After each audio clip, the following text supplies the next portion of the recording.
ఇంకేం సాగినట్లు తినేసుండా ఇంటికి పోతున్నాం. మరి ఇంత సేపు నన్ను ఎందుకు గౌరవించినారా? స్వాతంత్ర దినోత్సవం ఈ రోజు నేను గౌరవించాలి. రేపటి నుంచి మడిచి మూలనే చేయాలి. హరిగా తిరంగా అని చెప్పి ఇంటి మీద జెండాలు ఎగరేస్తున్నారు, బాగానే ఉండదు. మళ్ళీ దాన్ని జాగ్రత్తగా భద్రపరుస్తున్నారా? అంటే అది ఒరేయ్, ఇన్ని సంవత్సరాలకు జెండా పని చేసుకుంటారు కదా, అసలు ఏం నేర్చుకున్నారా? ఏమీ నేర్చుకునేరా? మిగిలిన రోజులలో స్నానం అని చేస్తాం లేదు.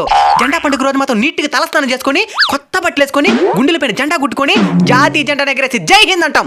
మళ్ళీ అట్టంత స్టేటస్లు పెట్టి రచ్చ రచ్చ చేస్తాం. ఇది దేశభక్తి. Of course. ఒరే మీరు మీకోసం మీ కుటుంబం కోసం కాకుండా ఈ దేశం కోసం ఏం చేసినారు చెప్పండి. ఓ 10 మందికి మీ వంతు సహాయం చేసినారా? పోనీ ఎవడని ఎరిగితే చూసి ఓర్చుకోగలుగుతున్నారా? పోనీ మీ చుట్టూ ఉన్న ప్రకృతినైనా సరిగ్గా చూసుకున్నారా? ఒక ముళ్ళు గుచ్చుకుంటేనే తట్టుకోలేరు మీరు. అలాంటిది ఎంతో మంది వాళ్ళ తలాన్ని తెంచుకుంటే కానీ మీకు ఈ స్వతంత్రం రాలేదు. దీన్ని సరిగ్గా ఉపయోగించుకోండి.